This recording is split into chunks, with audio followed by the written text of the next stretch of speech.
നളന്ദ അക്കാദമിയുടെ daily current affairs ക്ലാസ്സിലേക്ക് എല്ലാവർക്കും സ്വാഗതം.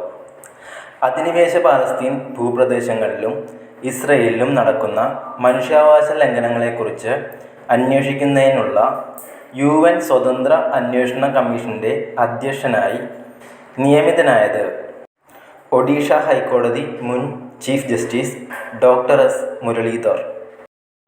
ലോകത്തിലെ ഏറ്റവും ദൈർഘ്യമേറിയ ഡ്രൈവറില്ലാത്ത ട്രെയിൻ ശൃംഖലയെന്ന പേരിൽ ഗിന്നസ് ബുക്കിൽ ഇടം പിടിച്ചത് റിയാദ് മെട്രോ.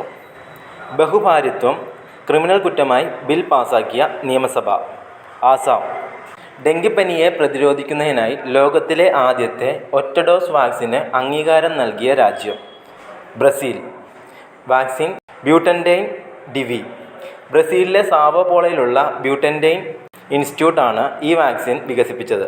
12 വയസ്സ് മുതൽ 59 വയസ്സ് വരെ ഉള്ളവർക്ക് ഇത് ഉപയോഗിക്കാം.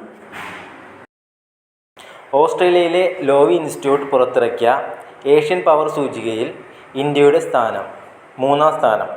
ഏഷ്യ പസഫിക് മേഖലയിലെ രാജ്യങ്ങളുടെ കരുത്തളക്കുന്ന ഏഷ്യൻ പവർ സൂചികയിൽ ഇന്ത്യ ചരിത്രത്തിലാദ്യമായി 3-ാം സ്ഥാനത്തെത്തി. അമേരിക്കയാണ് 1-ാമത്, ചൈന 2-ാമത്. സാമ്പത്തിക സൈനിക മേഖലയിലെ വളർച്ചയാണ് ഇന്ത്യയുടെ റാങ്ക് ഉയർത്തിയത്.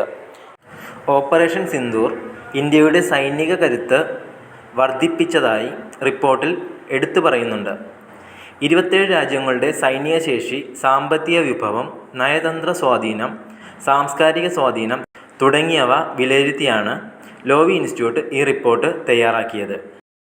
സാങ്കേതിക ഡിജിറ്റൽ സർവകലാശാലകളിലെ VC നിയമത്തിന് ചുരുക്കപ്പട്ടിക ഉണ്ടാക്കുന്നതിനായി സുപ്രീം കോടതി രൂപീകരിച്ച 5-അംഗ സെർച്ച് കമ്മിറ്റിയുടെ അധ്യക്ഷൻ ജസ്റ്റിസ് സുധാംശു ധൂലിയ.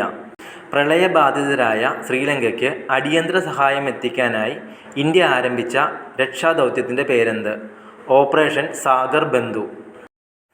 ലിയോ 14 മാർപ്പാപ്പ സ്ഥാനമേറ്റെടുത്ത ശേഷം ആദ്യമായി സന്ദർശിച്ച വിദേശ രാജ്യം ഏത്? തുർക്കി.